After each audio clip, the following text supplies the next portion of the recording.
Bien, donc dans cette vidéo, on va reprendre tout ce qu'on avait fait sur les statistiques. Dans cette vidéo, on va parler de la section 1 et de la section 2, c'est-à-dire le vocabulaire, et puis ensuite la représentation graphique d'une série statistique. Voilà, alors je vais parler succinctement du vocabulaire, puisque vous l'avez déjà vu.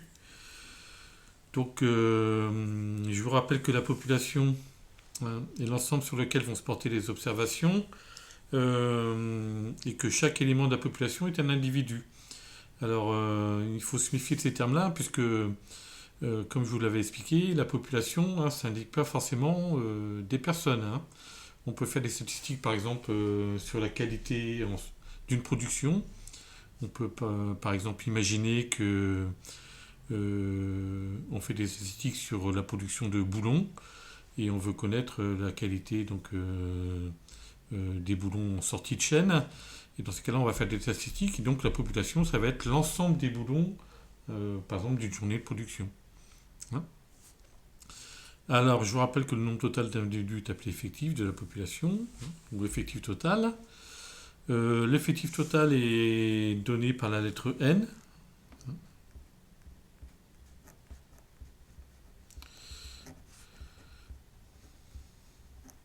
Souvent, on la dénomme avec la lettre N en majuscule. L'échantillon est un sous-ensemble de la population. Si on considère la production journalière de boulons d'une entreprise, on ne va pas tester, on ne va pas faire des statistiques sur l'ensemble de la production de la journée. On va prendre un échantillon et on va faire des statistiques sur un échantillon quand même assez large. Voilà. Alors le caractère est la propriété étudiée sur la population. Le caractère peut être qualitatif s'il n'a pas une valeur numérique comme par exemple la marque d'une voiture, ou le caractère peut être quantitatif si le caractère peut se mesurer, c'est-à-dire si l'on peut lui attribuer une valeur numérique comme par exemple l'âge d'une personne, ou comme on l'a vu, je pense, par exemple les pointures de chaussures. Un caractère statistique quantitatif est appelé variable statistique, c'est notre nom. Le caractère quantitatif peut être discret ou continu. Donc je passe rapidement là-dessus parce que déjà on l'a déjà vu. Et ensuite je ferai des rappels au moment des exercices sur ce vocabulaire. Alors les modalités du caractère sont les valeurs ou les classes dans lesquelles sont rangées les unités statistiques. Voilà. Alors, par définition, on appelle série statistique la donnée de la population étudiée, du caractère étudié, de l'effectif ou de la fréquence de chaque modalité du caractère. Alors, de manière générale, lorsqu'on a une série statistique, on la représente, on la résume dans un tableau, et les valeurs du caractère sont notées avec la lettre X. Et comme on a plusieurs colonnes, parce qu'on a plusieurs valeurs de caractère, on indice la valeur X. Donc, pour la première colonne, on parle de X indice 1. La deuxième colonne de X indice 2, donc X indice I jusqu'à X indice K, s'il y a K valeurs. Pour l'effectif, on va prendre la lettre N en minuscule. Donc on va voir l'effectif pour la valeur du caractère X indice 1 va être N indice 1. Et ensuite N indice 2 pour la deuxième colonne, et ainsi de suite. Et enfin pour la fréquence, la fréquence, on va la noter avec la lettre F en minuscule. Donc on va parler de F indice 1, F indice 2, F indice I, etc.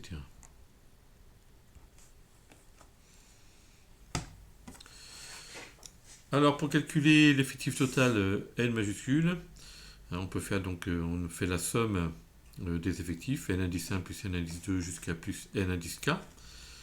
S'il y a K colonnes. On peut écrire donc cette somme de façon plus compacte, avec le symbole sigma en majuscule. Donc cette somme-là est égale à la somme de I égale 1 jusqu'à I égale K des N indice I.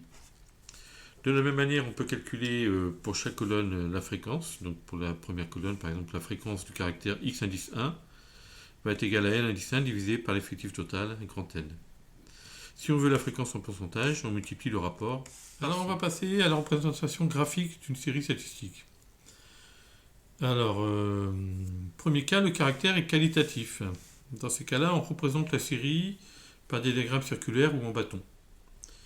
Dans cet exemple, on a donc une classe de seconde où on a relevé donc les différents régimes.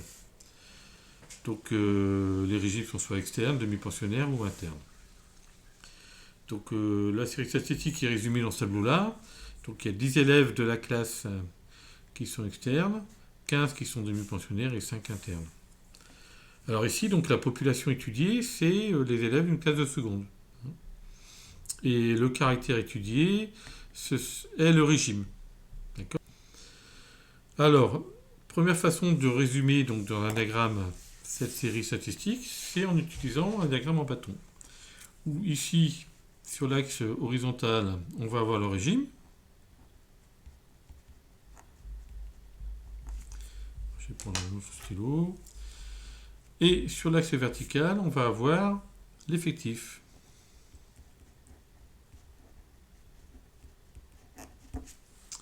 Et ensuite, on va noter donc sur ce diagramme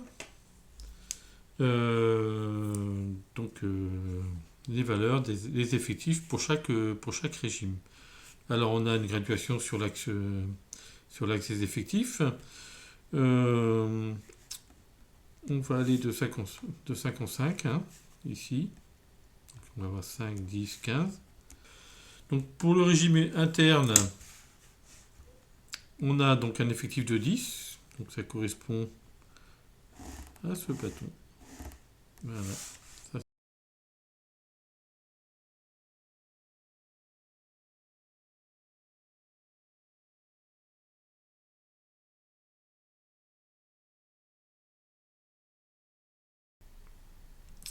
Une fois qu'on a fait le diagramme donc, en bâton, on peut aussi donc, représenter cette série statistique à l'aide d'un diagramme circulaire ou semi-circulaire.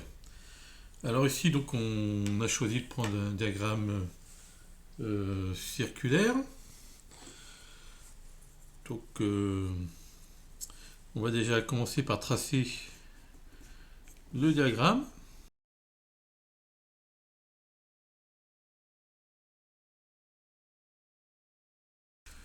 Et ensuite, donc, on va représenter donc, la série statistique à l'aide de ce diagramme. Alors pour cela, il faut transformer d'abord ici les effectifs en angle. Si 30, un effectif de 30 correspond à 360 degrés, eh bien 15 degrés va correspondre à la moitié de 360. Et la moitié de 360, c'est 180 degrés. Donc ici, on a 180 degrés. 5 degrés représente le tiers de 180 degrés. Donc ici, on va diviser 180 par 3 et on va avoir 60 degrés. Et donc, si on a un effectif de 5 pour 60 degrés, pour un effectif de 10, on double. Donc ici, on va avoir 120 degrés. Donc on a les correspondances entre les effectifs et l'angle en degrés, et les angles en degrés. Ici, on sait que l'effectif des demi-pensionnaires correspond à 180 degrés. Donc 180 degrés, c'est l'angle plat. Donc ici, on a un angle de 180 degrés. Donc les demi-pensionnaires représentent toute cette part. Alors, donc, la partie assurée représente les demi-pensionnaires, donc il faut le noter ici, il faut le légender. Donc ici, on va avoir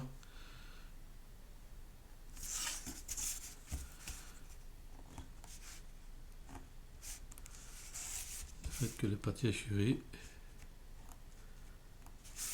soit les demi-pensionnaires.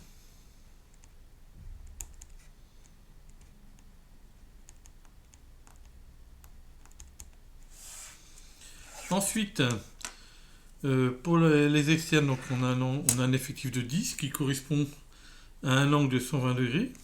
Donc je vais prendre le rapporteur et je vais mesurer un angle de 120 degrés.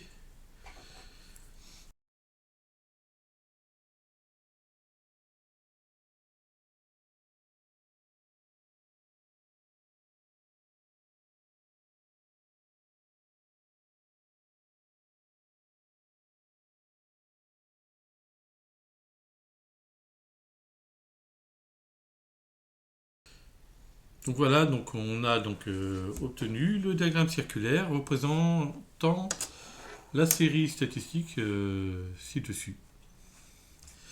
Alors on n'a pas complété la dernière ligne ici du tableau pour cette série statistique. On demande la fréquence en pourcentage. Donc pour calculer la fréquence en pourcentage, je vous rappelle que la formule c'est donc le rapport de l'effectif par l'effectif total multiplié par 100 pour l'avoir en pourcentage. Donc ici, pour avoir la fréquence, on doit effectuer le calcul de 10 divisé par 30 fois 100. Alors donc, si on effectue le calcul donc, pour l'effectif de 5, donc la fréquence pour un effectif de 5, ça fait donc 5 trentièmes fois 100.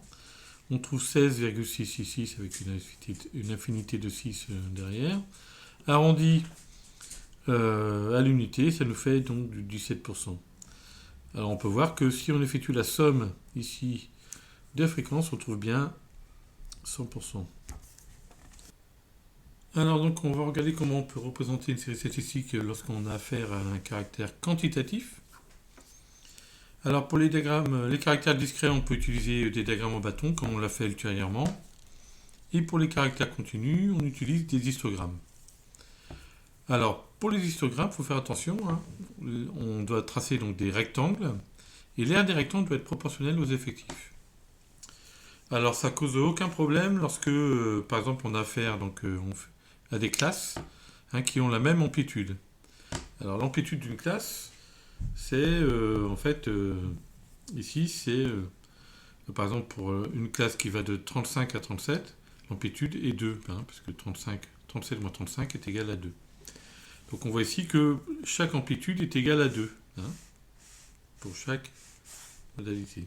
On voit que par exemple pour des pointures de 35 à 37, on a un effectif de 5, c'est-à-dire qu'on a eu 5 ventes. Ici pour cette pointure-là. Alors, pour la représenter en histogramme, il suffit de reporter donc ici de prendre une hauteur des rectangles qui soit égale à l'effectif et une largeur des rectangles qui soit égale à l'amplitude.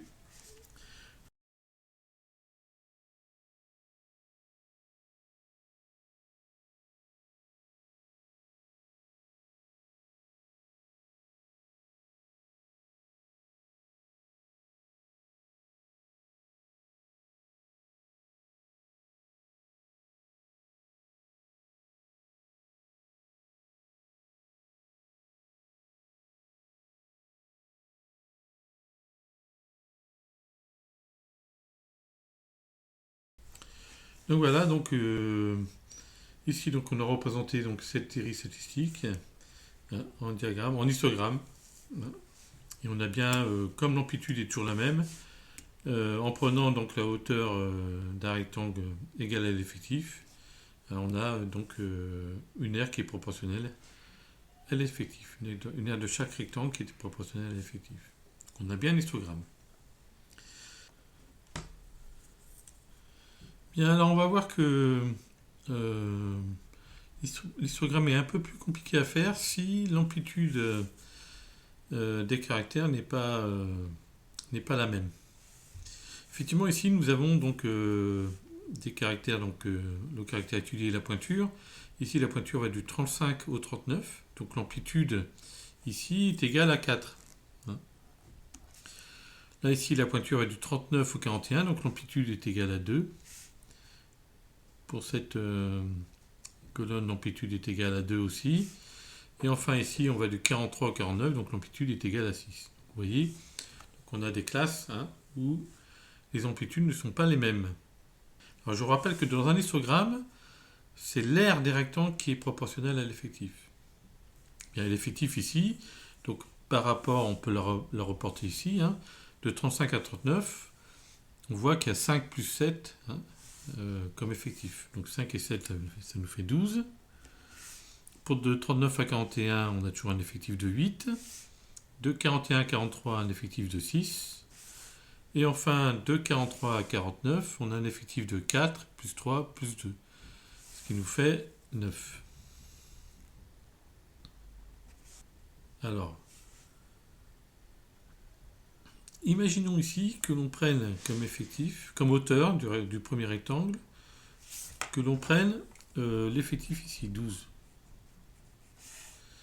Dans ces cas-là, l'aire obtenue ici, si je calcule l'aire, on va avoir donc 12 fois 4, une aire de 48. D'accord? Donc ici, il faut que l'aire soit proportionnelle à l'effectif. Donc ici, si j'ai un effectif de 8, il faut aussi que je donne une aire telle que l'effectif et l'aire soient proportionnels. Donc ça nous ferait 48 fois 8 divisé par 12. Donc 48 divisé par 12, ça nous fait 4. Donc ça nous ferait 4 fois 8, 32. Ici, sur une aire de 32. Et pour avoir une aire de 32 ici, comme l'amplitude de ma série ici, de la classe ici, c'est 2, j'aurai ici donc une hauteur de 16. Vous voyez, et là, je ne peux pas mettre une hauteur de 16 puisque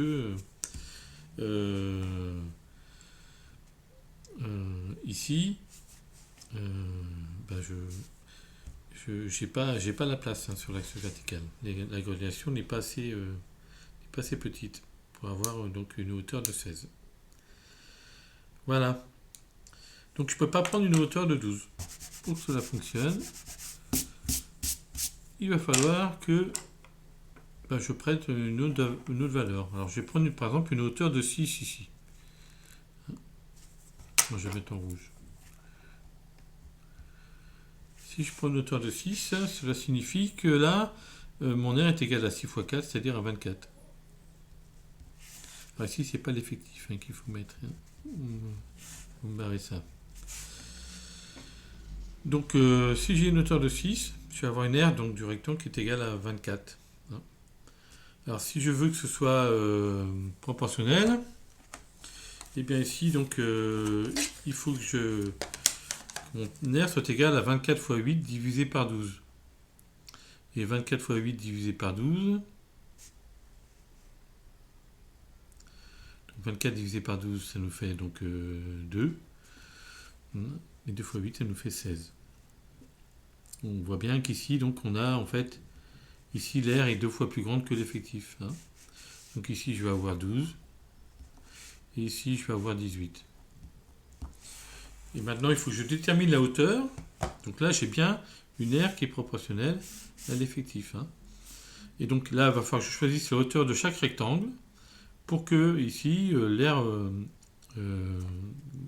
soit égale à 16, au 12 ou au 18. Comme l'amplitude ici est égale à 2, il faut que j'ai 2 fois donc, la hauteur qui soit égale à 16. Donc ma hauteur ici va être égale à 8. Ici, je dois avoir 2 fois ma hauteur qui doit être égale à 12. Donc ici, j'ai une hauteur qui est égale à 6. Ici, je dois avoir 6 fois la hauteur qui est égale à 18. Donc ici, la hauteur est égale à 3. Voilà. Donc il ne me reste plus qu'à tracer les rectangles.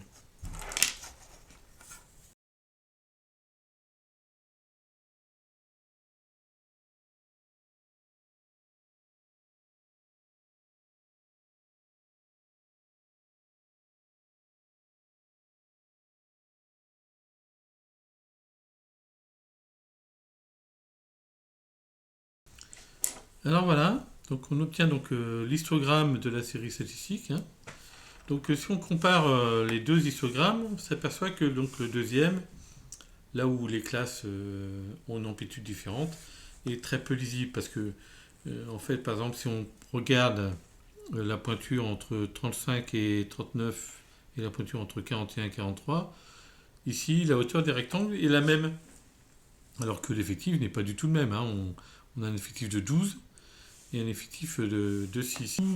Lorsqu'on fait ça, nous, on a généralement l'habitude d'avoir un effectif qui correspond à la hauteur des rectangles, ce qui est le cas lorsque l'amplitude des classes est la même, mais c'est pas le cas ici.